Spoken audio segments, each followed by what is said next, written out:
We have today Eric Schmidt, the CEO of Google. Eric's a bachelor's from Princeton, a PhD from Berkeley, been through a huge number of companies, Xerox PARC, Sun, where he was CTO, Novell, now Google. I asked him how come he'd been so many jobs in the past few years, and I'd only had one, and he said, because I have tenure, so I guess that's the answer. Anyway, we should have a great hour. Eric, thank you for being here. Oh, thank you. I have wanted to come here for some time to thank you for the quality of your product, which is the students we have been able to bring into Google. We have at least 40, 45 undergraduate, and then 15, 20 PhDs already. And we're working on making sure we get the very best and the brightest. And this is one of the 3 or 4 universities where we find it. So my first and foremost message is thank you. And we'll take your siblings, your children. We have a long-term view of this issue. We know where you are. What I wanted to do is give you a little sense of Google, talk a little about the company, and I'm really interested in your questions. We've been rushing around, so my talk and my slides may not be quite together, so I sort of have my talk and my slides, and we'll sort of see what happens. The company is, I think everybody sort of knows what we do, and each wave of technology creates a set of companies that become iconic with that phase of technology. Everybody knows about IBM and mainframes and so forth and so on. And of course, the mainframe really solved the data processing problem for corporations. Everybody knows about Intel and Microsoft and the enormous contribution they've made to the personal computer, empowering individuals. And then there's the internet. And I had thought that the story about the internet was really a story about the plumbing, because I'm a plumber, right? Browsers and operating systems and what the routers do and fast switching networks and all these sort of interesting things. But in fact, the story of Google is about what you can build on top of it. Right? The story of the internet highway system is not the roads, but McDonald's and Holiday Inns and so forth. It's the same principle. And so there's this new set of companies, Amazon being, I think, the iconic one here. eBay is another, Yahoo's a third, Google, which I think have come to represent this next wave. And what is characteristic of this wave is how big it is. And each of these waves is much bigger than the previous one. So what happens is everybody says, well, Google's this or that, and they don't understand that we're operating at a much bigger stage than, for example, the PC industry. The PC industry is a subset of the information industry, just as the PC industry ultimately came to be much larger than the data processing and mainframe industry that presupposed it. So from your perspective, you're playing on a much bigger stage with much bigger stakes. That's why doing what you do now is so very, very interesting. These are pictures of our 2 founders. I was telling Ed that I've managed professional research labs for 25 years, and I still can't beat an assistant professor and 2 graduate students. What is it about the graduate students and the assistant professors working late at night that has produced virtually every significant technological innovation, whereas I, with all my resources and all my background in computer scientists, can't compete with that? Right. It's to the credit of the higher education system and to the kind of dedication that's represented in this room. Larry and Sergey clearly did not take the hardware courses at Stanford. This is the first disk storage system that Google used. I'll show you some more pictures. And I want you to know that this is the first Google cluster. This is a Sun and a bunch of PCs and I think an SGI machine. Anyone know what algorithm was used to select the hardware procurement for Google? Price. Yeah. Price. Right. The PCs were free. In fact, everything here was free. This is how graduate school works, right?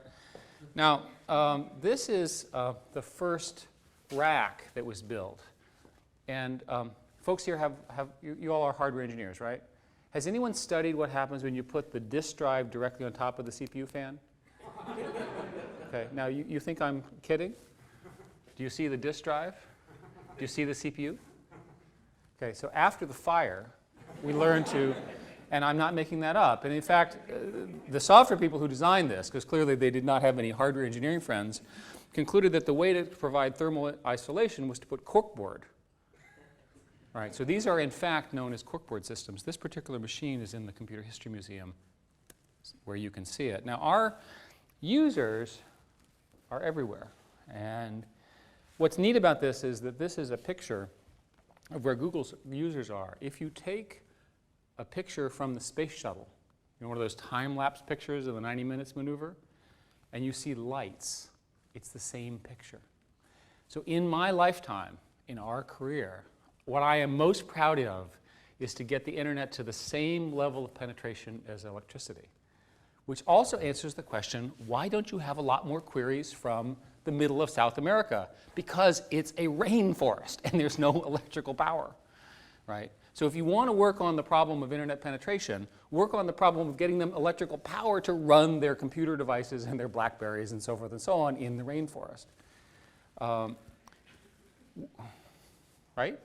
So those of us who worked on making the internet happen spent all this time worrying about getting all these countries online. They're ready. They just need some power, and they need some inexpensive devices. And in fact, there are some wonderful people now working on these from a research perspective and getting them economically effective and so forth. And what's neat about this is it says that Google is about what goes on in the world, not just in the United States. A very small minority of our queries are now from the US. Something around a third of our queries are French, German, English, excluding English, French, German, Italian, Spanish, sort of non-English languages. So the internet, while we were busy, right, doing what we do here in computer science, ended up really being a very global phenomenon. And eventually, of course, it'll be mostly Chinese. Just do the math. We're all scientists, right? Now, Raymond gave me the wrong slides. Well, this is what happens when you become a public company and you don't pay attention to the rules. So now, if you go, I'm a little worried about Raymond. Sorry. I know this is a university audience, but these are actually scientists. What is the most common query on Google? Britney Spears. Anybody know who she is? I did not. Okay. Why is she? Hey, look, I'm proud of who I am. And so why is the Britney Spears so interesting? Because nobody can spell this poor, unfortunate woman's name, who's apparently very famous. And in fact, there are something like 490 different ways of spelling her name. So this very young gentleman, who must have known who she was, invented our spelling corrector. And the way the spelling corrector works is it looks at basically language pairs. It doesn't use a dictionary. So it works in the 105 languages that Google supports. How it works, it's been explained to me. I don't understand it. Maybe some of you will figure it out. But they do some very complicated math to produce the correct spelling for Britney Spears. Now, this, of course, is what would happen if Sergey, I can't believe you did this. This is what would happen if Sergey, one of our founders, was searching in Brittany and Brittany and Brittany and Brittany and so forth. But anyway, we'll keep going. Now, what is the most important thing in this data center? The fan. What is the defining problem at Google? Heat. What produces heat? Personal computers. Why do we have so many of them? Because we need to tighten our software algorithms. No, just kidding. We're going to spend, I don't know, $500 million building computers, some big number next year. It's a public number. I'll show you some pictures of what we're building, but an easy way to think about it is we really are building supercomputers. And we're building them out of commonly available parts. So in a technical audience, we'll talk a little bit about these supercomputers are really loosely coupled supercomputers with PCs, lots of DRAM, lots of disk, and very complicated algorithms for scheduling and job allocation, all running Linux. Now Linux, it doesn't really use Linux that much. It boots up on Linux, and then our own code runs on it. So those of you who are working in the area of distributed computing, distributed systems, matrix, matrix addressing and so forth can fairly quickly figure out how you would build a system that needs to, within 0.05 of a second, or 0.005 of a second, or 0.0005 of a second, be able to get to a randomly addressable data object that you can then display to the poor, unsuspecting person who wants to know about Britney Spears. So the basic problem here is we have a power problem. And it's an electrical power problem. Where do you think our data centers are? Places with cheap electricity. Going back to the electricity theme. This was an accident, but our racks look like this. Those are just shoes. We did put that in for fun. And the racks are basically CPUs that go in, and of course, we build them ourselves because at Google, we build everything ourselves. We would build the building ourselves if we could find the land, and we would do it with employee labor.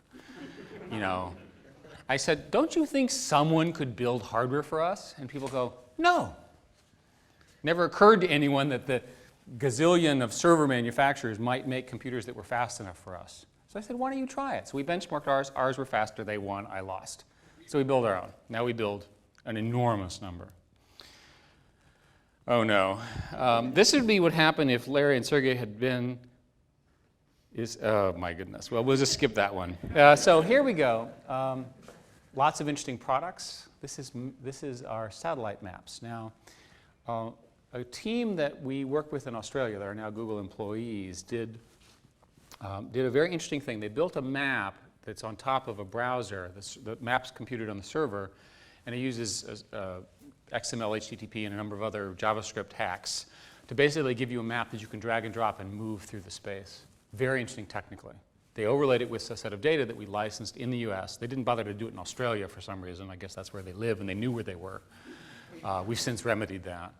And the map is different. There had not been a new mapping construct, as best I could tell, of this type in 5-10 years. How did this happen? Well, 3 people thought this was interesting. Why are they in Australia? Interesting. Turns out the guy's girlfriend can't get into America because of the stupid visa policies. Think about it. All right, so we're perfectly happy to have these people in Sydney, Australia, where they do US maps and now UK maps. So then the satellite team said, well, why don't we just overlay this with a satellite? So we took our keyhole servers, put them together, and started overlaying the satellite maps. The day this came out, it nearly took Google down because the computation of the satellites and the bandwidth required to ship them throughout nearly killed our internal networks, which are designed for performance and speed. And we actually had what we call code yellows, and all the pagers went off, and everyone went around, and eventually we shaped the traffic just right.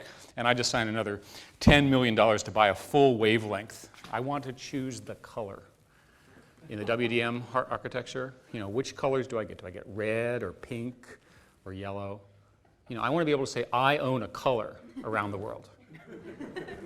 You can pick a random color. I mean, it's okay. But I was talking to one of the engineers who said, yeah, we do about 60 gigabits on this particular. I said, do you have any idea how big 60 gigabits is? And they go, yeah, no sweat. So when we talk about scale, think about the millions of people who do this stuff interactively all the time. And that's why you design for performance. Same thing for local search. Local search is likely to be larger than national or international search because you live in your things. Of course, this is on a phone. The next generation of devices are all going to be portable. What would happen if you left town for a few days without your cell phone? Life would be pretty difficult. If you're going to leave town with one device, you're going to take your phone. It's going to be your cell phone. It has become, in the last 5 years, something that you literally don't leave one room for the house the other without. Many people are now getting rid of their landlines. I mean, that's how profound this is, especially outside the United States. This is photo sharing. Same problem. These digital cameras are amazingly popular. They're generating all these different photos. How do you organize them? How do you search them? The technology is very, very primitive. Again, a perfect opportunity for Google to solve a problem. Oh, no. Well, we had fun. We went public. And we try to ignore this. We basically structured the company to run at this scale and solve the problems that we did. This, of course, was two brilliant web search scientists now searching for work. The brand is interesting because it has come to represent trust and scale. People are willing to give us information. Hence, off we go. This is another example of the maps. This is a local search, and you'll see here on the right, it searches for interesting information, directions, and so forth and so on. Now, one of the obvious questions is, how do you make money at this? Well, people live in a local world, and they often do commerce locally. They go to the movies, they buy pizza, and so forth and so on. If we can get the traffic, if we can get people looking for information, we can make money at it. And of course, we had lots of fun. This is an uploading of video. We decided to let people submit video so we would search it. But we haven't displayed it yet because we wanted to look at it. What do you think the percentage of porn is? Anyone want to guess? 85? That's the consensus? About 10%. Of the remaining 90%, what do you think would be considered of a quality that would be minimally acceptable to a human being in just visual quality? It turns out it's maybe 10 or 20%. There's the fellow who sent us a video of just himself typing. Okay, not even his mother would watch this video. So we're working on this. So just because you give them the tools does not turn them into movie producers. We're going to make those videos available. We will figure out a way to deal with the porn and copyright issues over time and make that available. So you sit there and you wonder, why do we need more data centers? Because of all of your videos, because of all of your photos, right? Because when we say all, we really mean all. And this problem is a big problem. It's a problem a lot of people are going to care a lot about. Uh-oh, this is the international screen. Our business is even stronger outside the United States as people are coming online. And what's funny is that often, for example, in Europe is in trouble economically as sort of a society, but the adoption rate of the internet is so strong. This is an example of search history. This one is very interesting. If you are willing to let us track your searches, we can provide better quality search history. We can actually target the searches better. So we've had a long debate, and I'm sure people are concerned about this, and we concluded that we would let you decide. Right? The principle is the end user decides. So people can choose to use this, or they can choose not. Sort of makes sense to us. Let's let people decide with information as to how to deal with this. And you can imagine the information that we analyze can be used to do much more targeted searches. Because the world turns out to be very, very disaggregated. Right? Lots of people doing lots and lots of different things. But an individual person's interests tend to be fairly narrow. Right? They tend to go to the 5 projects that they're interested in. Their hobbies are pretty much the same every day. But if I take all of your hobbies, it's a very, very long list. So our systems are designed to both know who you are and also provide very targeted results. But we also have to deal with the fact that there's such variation, especially across cultures, languages, and across the world as a whole. We've been experimenting with this personalization. This is something we announced last week, which caused quite a stir. It's basically Google with a personalized bottom. We need to come up with a better name than that, I guess. But you can basically target each of these things. And what's interesting about this is it's all done in JavaScript. And you can basically drag and drop all of the components and configure them. And it's done, in order to do this, you have to log in. Now, today, most of you have never logged into Google, which is fine with us. We're not going to replace it or anything. But the important thing is it's another step toward this personalization of the company, of Google as a whole, from an end user perspective. So what happens is you say, personalize, and then you can click on these things. And these are the initial ones. We're, in fact, putting in a generalized RSS feeder. So you'll be able to scribble. Everybody's saying, yeah, it's kind of the obvious thing, right? It's the obvious thing. We do the obvious things, too. It's kind of obvious to let you basically, my random RSS feed, click here, and number 2 and number 3, and then all of a sudden now you have a dynamic personalized home page that you care about. And I think everybody understands the evolution of RSS and the other push-type technologies will enable this to be a very rich bucket. And eventually it'll be possible to deal with things involving video and moving images and things like that.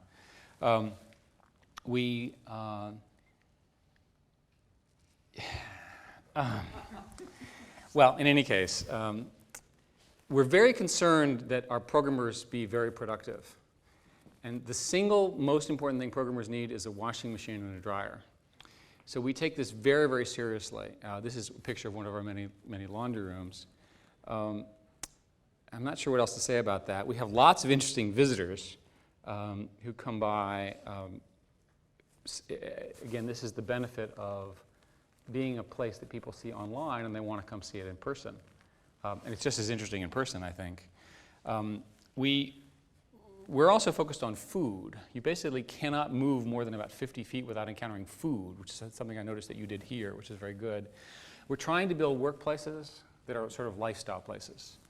And in modern corporate America, there are relatively few such places. This turns out to be one of them, and it works, right? It builds the kind of teamwork and culture that you really care. We take a ski trip. The whole company goes skiing for 2 days. We try to minimize the number of accidents, that kind of thing. Our two founders, basically, at their 30th birthday party, I took this picture.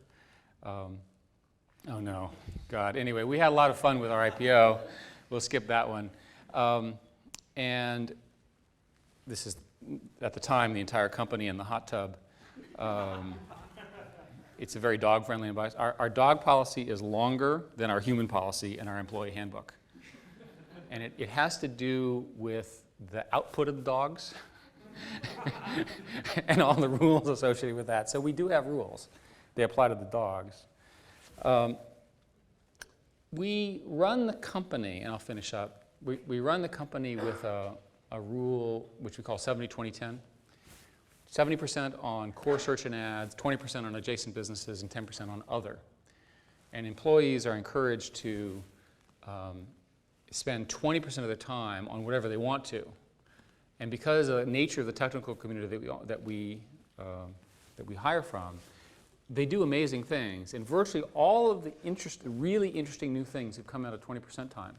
So I'll be sitting in a review and somebody will say, well, you know, there'll be some very interesting idea, not something I'd ever heard of before, but very, very clever. And I'll say, well, how many people are working on that? And they'll go, oh, you know, 0.6. And I go, is that 3 20% times, or is that one person 40% time? You know, and you'll have that kind of conversation. And then eventually, if you like it a lot, you try to convince the person who's just come up with this idea to spend all their time on it. And usually that's not too hard because they like it and they're excited about it, and then they recruit their friends. We call the production of this the production of Googlettes. All right, think of them as little groups that are focused on something new. And then over time, those things mature and they become part of Google. And so you go from 10% to 20% to 70%. And we measure this. Of course, everything's done very analytically at Google. So it's possible, even at our current scale, to build an environment which has this kind of scalable architecture, not unlike what we talk about in computer science. And our goal is to do this at every conceivable scale that we need to. And so far, it's worked very, very well. So, and obviously, Google is, as I mentioned, a very proud home for many of your partners. And we're happy to have more really smart people who want to work on these kinds of problems. With that, maybe I could ask for people's comments or questions on anything. Yes, Ed? I'm interested in the average amount of time that an engineer spends on a project and whether that's been increasing with time. It has been increasing on time, and it is, the original design was 3 people, basically what we call a UTL, which is an Uber team leader. I don't know quite why they're called Ubers, but they're Uber team leader. And then 2 schlepper types. That's my term. And basically, they form these little groups, and they move very, very fast. Nowadays, the projects have grown to 4 or 5, so they still have a UTL. They often will have a user interface designer or one of the operations people. So many of these problems are done at scale now. We try at Google to work on problems that are new, that affect a lot of people, and that are problems at scale. So we try to avoid doing problems that have already been solved. And there are lots of problems that have not been solved, and that's why we have to design it that way. So I think it is increasing. We've worked very hard to keep it small. You just don't get productivity out of large groups. The length of time, the original design center was 3 to 4 months. It's on the order of 4 to 5 months now. But we've been able to hold it even with the current scale. And it requires a lot of writing of architectures and training, et cetera.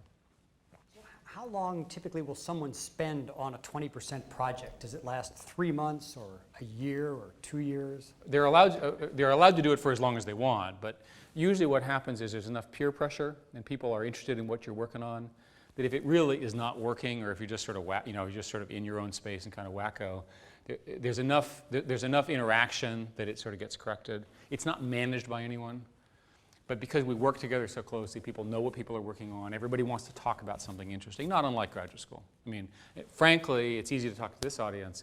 This model was built out of our experiences as computer scientists in graduate school. So it should feel the same. When I first came in, we had an employee living at Google. And I said, look, I know the place feels like school, but you can't live here. It's against the law.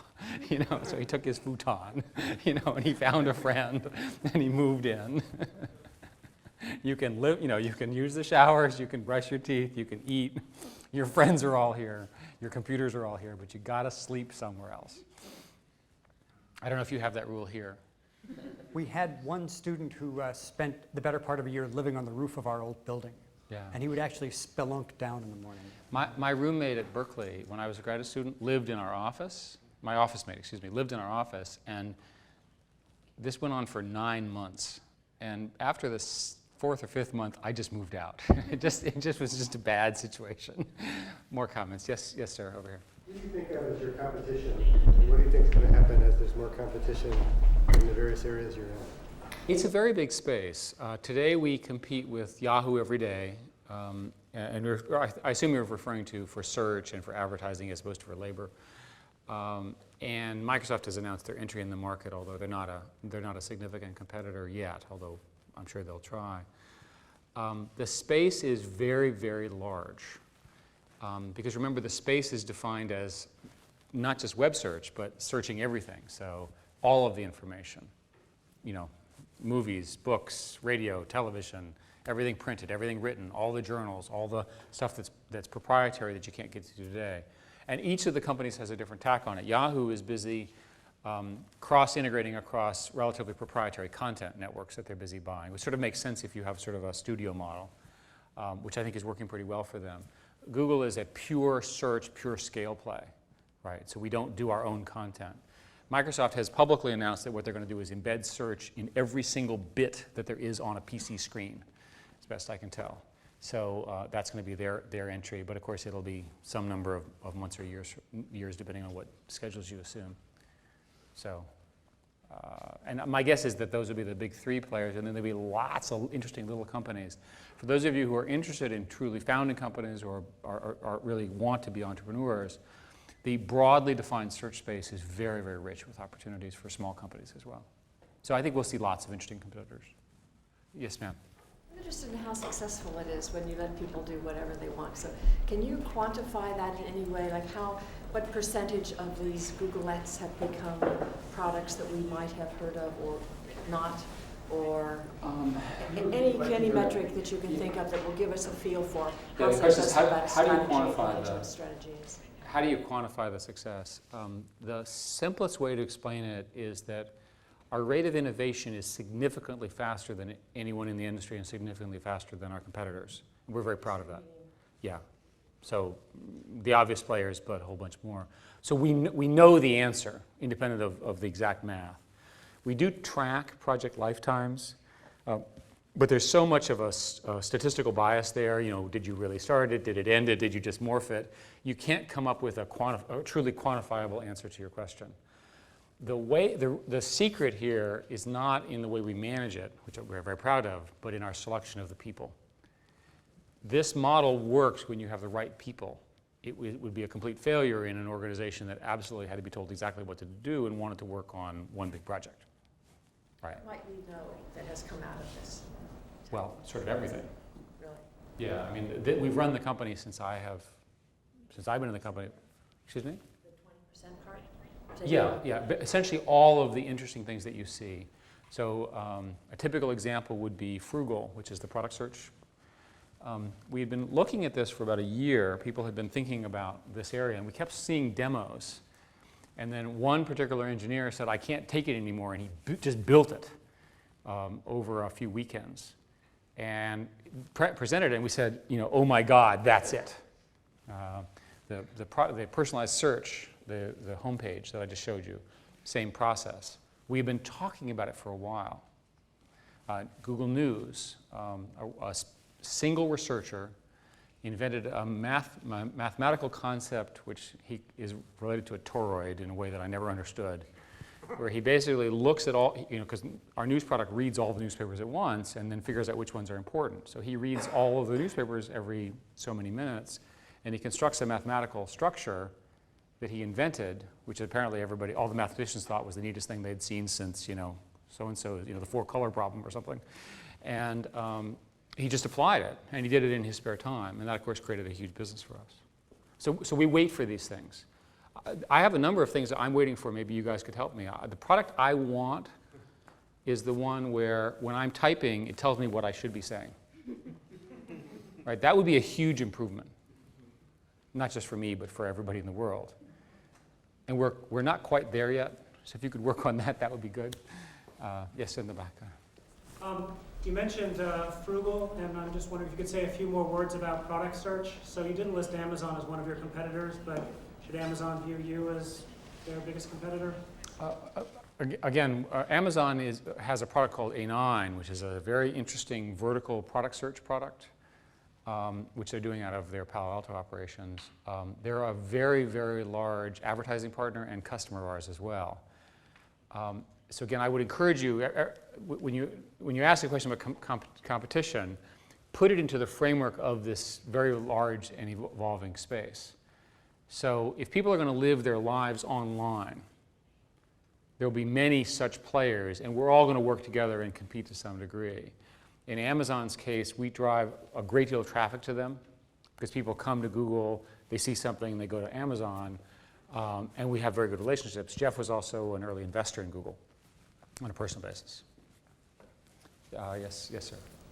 Your Keyhole product, when it came out, was kind of interesting, but it was priced a cheap version and an expensive one, and then you all of a sudden brought satellites onto your regular maps, which is really cool. I was just kind of curious what your direction is there, because you had a lot of people want to pay the high-level price for that, or are you going to merge it all into the free version for everybody, or what? But we use price to control demand.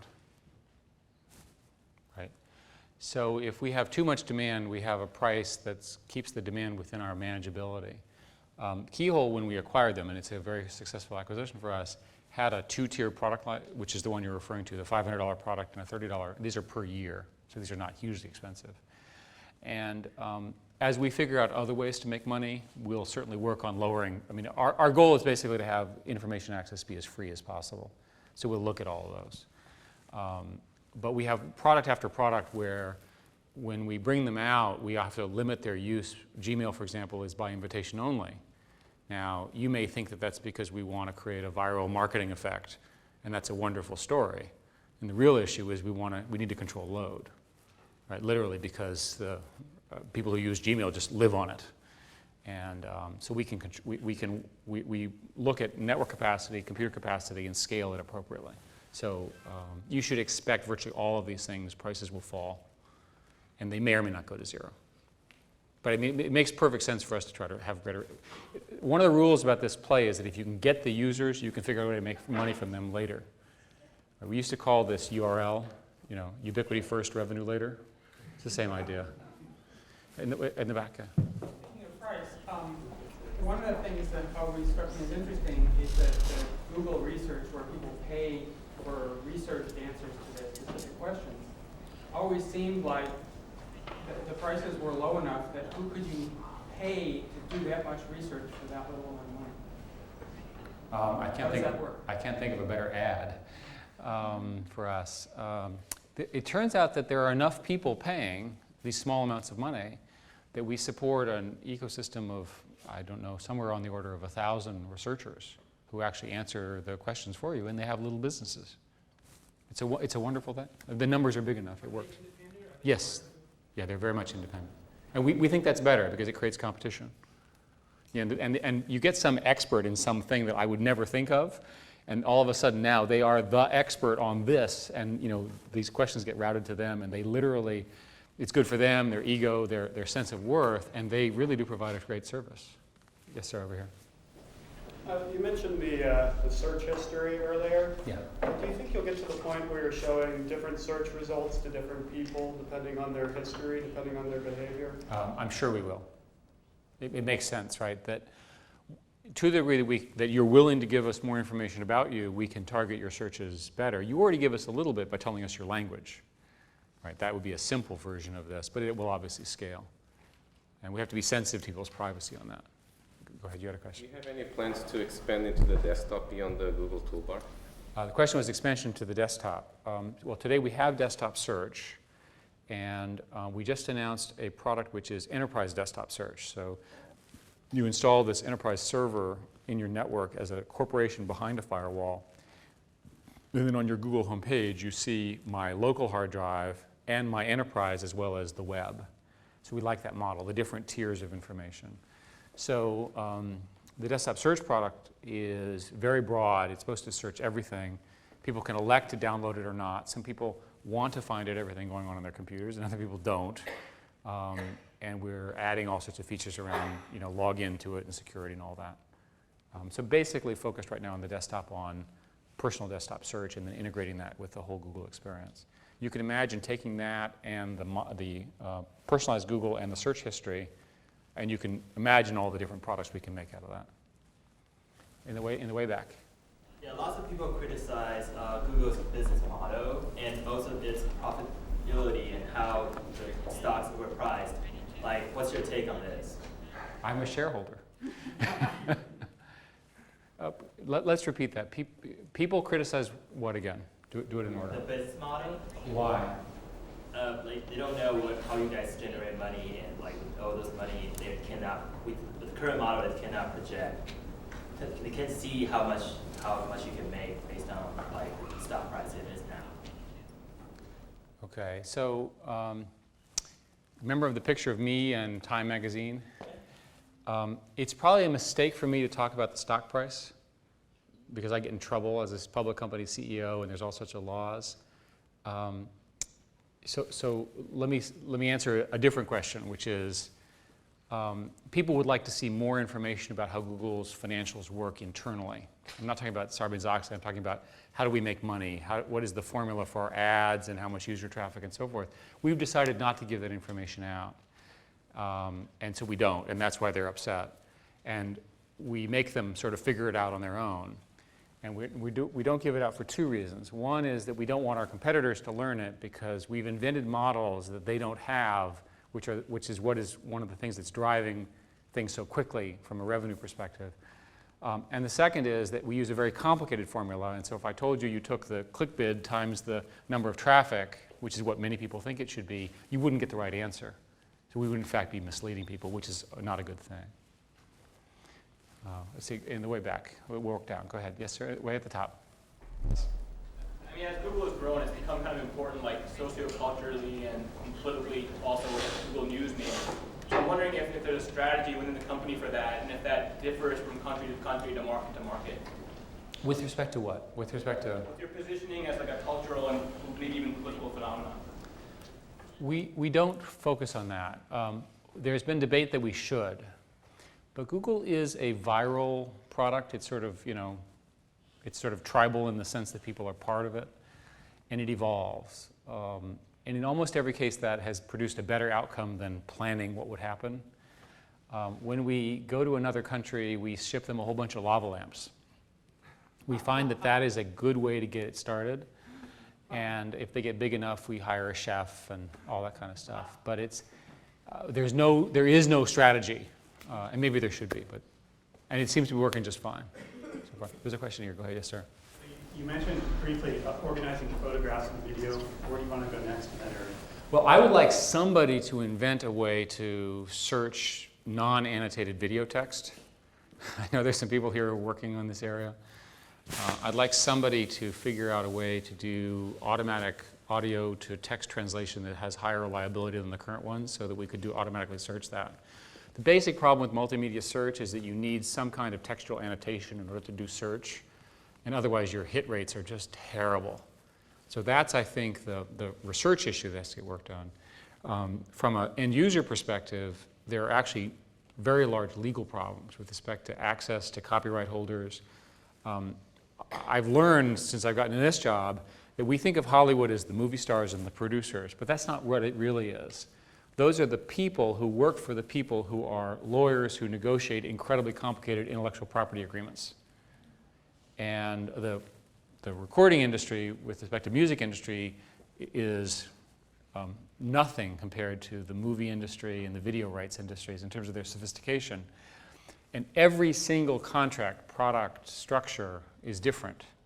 And so navigating through that maze, and as computer scientists, we would say, well, just give us a program, we'll write a set of constraints, and we'll figure it all out. You get paid this, you get paid that. But it's designed to be complicated. And that's, in fact, been the biggest problem we have, which is not a computer problem. It's literally a legal problem. And we're working on that. There's a question way in the back, and then we'll work down. There's been an interesting study comparing the Valley with Boston with regard to spin-outs from corporations. And, for example, comparing HP with Raytheon.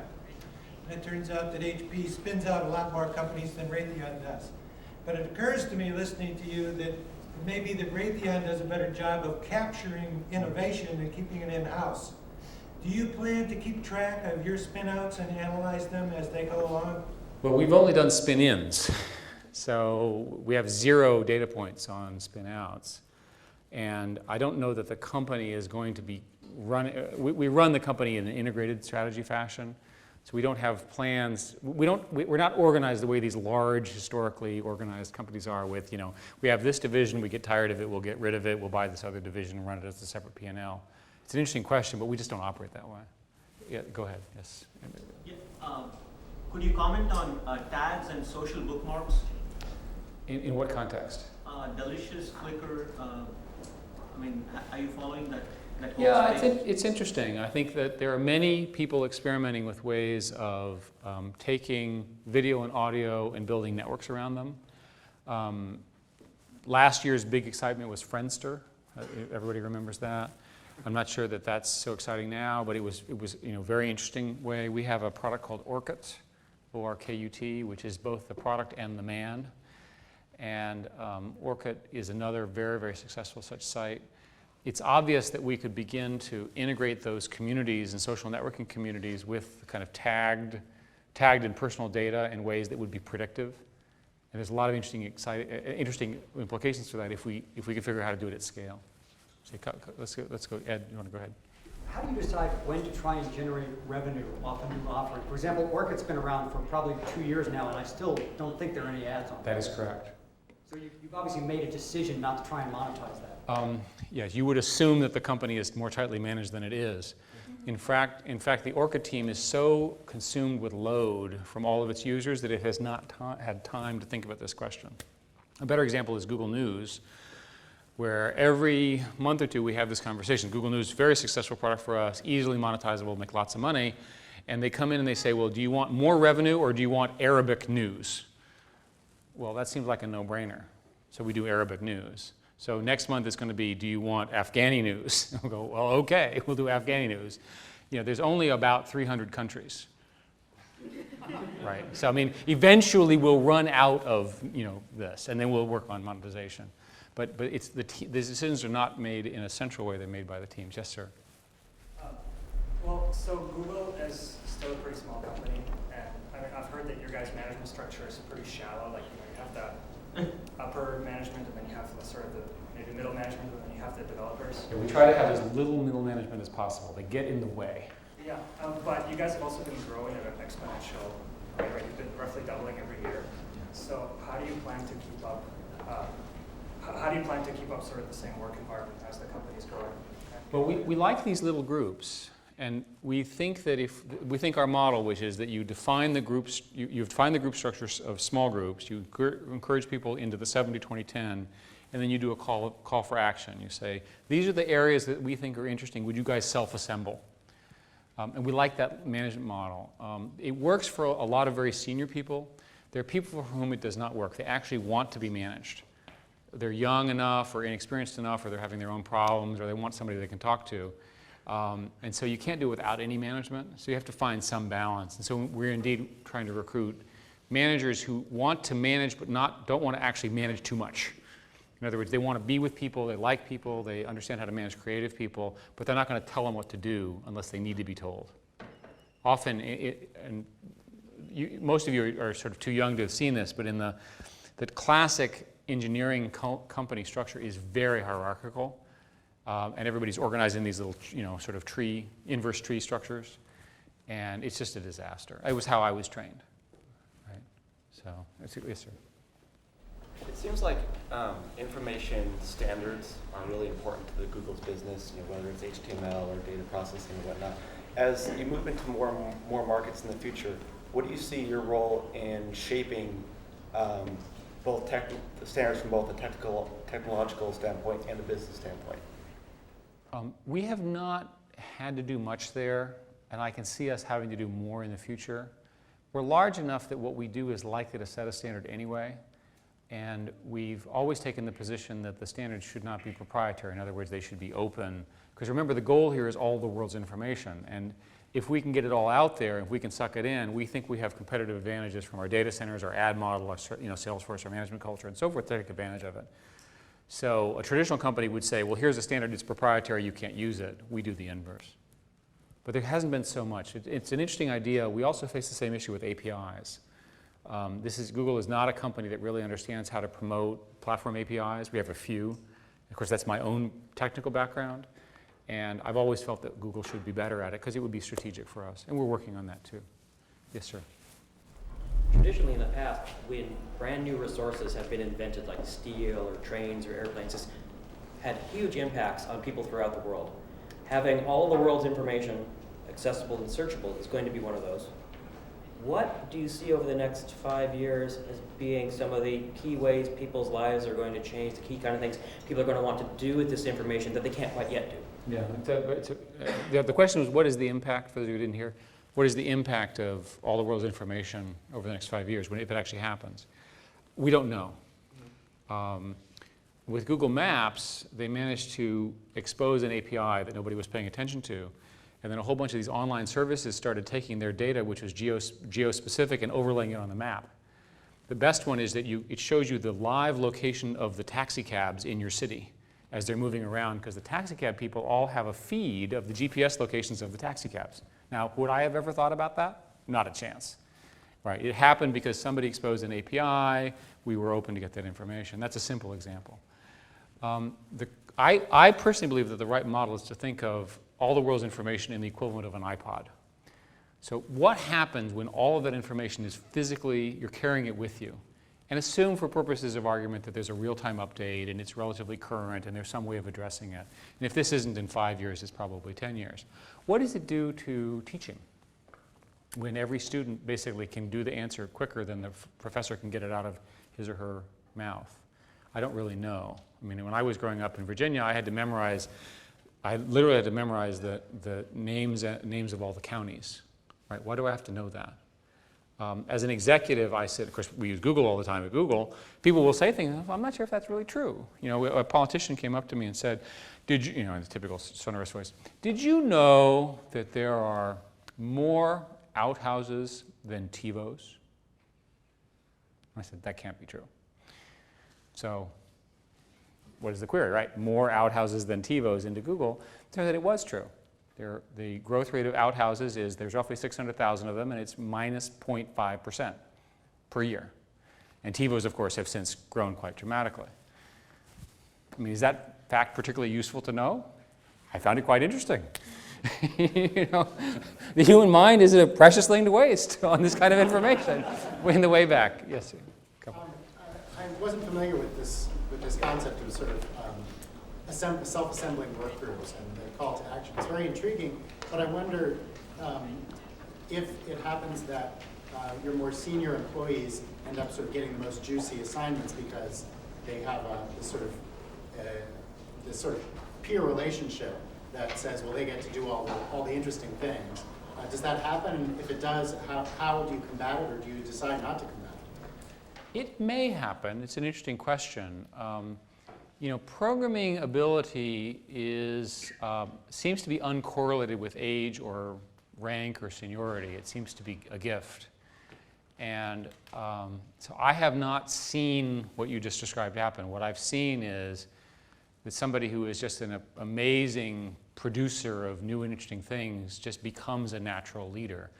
And they get to decide. And often they're very young. Often they're perfectly happy to sit in their office working with their friends and eat in the cafeteria. It has not been a problem so far. Yes, sir, next to him. So one of the things from a user perspective about Google that was really nice for folks was the simplicity of the search interface.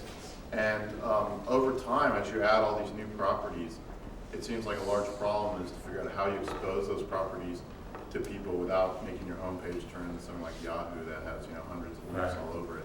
So I'm wondering how you figure out a direction to solve that problem, because I'm sure, as you know, in your business as a web-based service, there's not a lot of lock-in in terms of users sticking with you if something else comes out like A9 that seems to work well for you. Well, two different things. First, our business has relatively little lock-in, and that's important because it means that our competitiveness is search by search, person by person, and we understand that. We talk about that a lot. We have to be better on every search in every language, everywhere in the world, right now, this 0.1 second.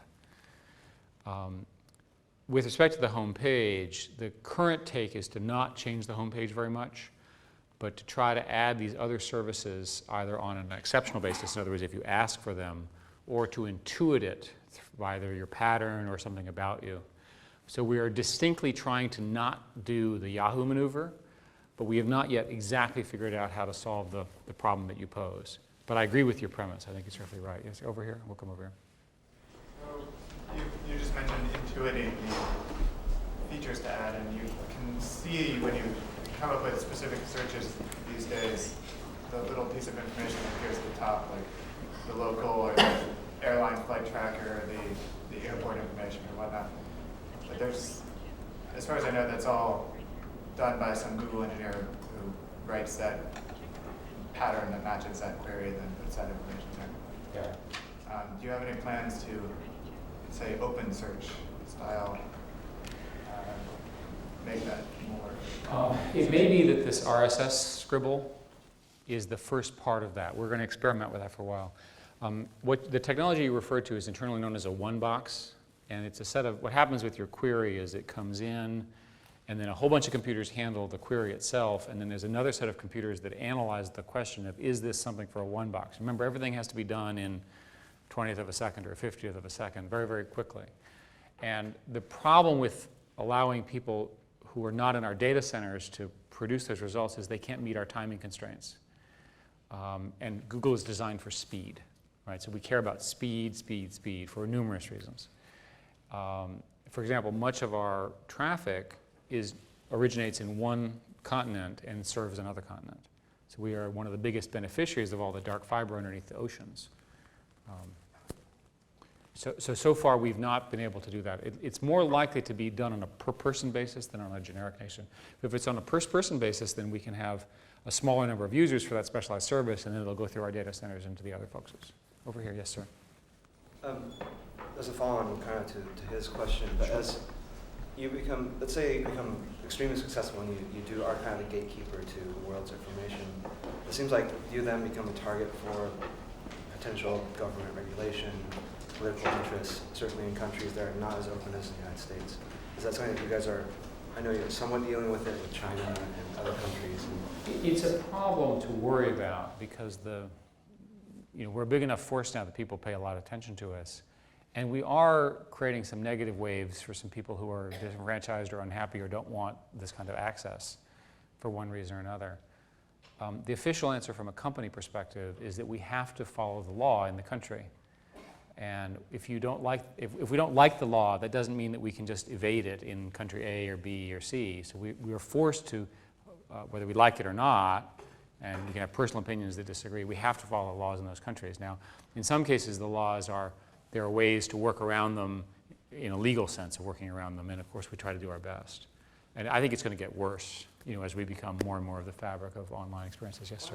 In the many companies had models for making money using content for the internet. And foreign companies have certainly done well with that in some other situations. But for example, the New York Times is starting to charge, they've announced that starting in the fall, they're going to start to charge for certain types of editorial op-ed type content. Oh, I didn't know that.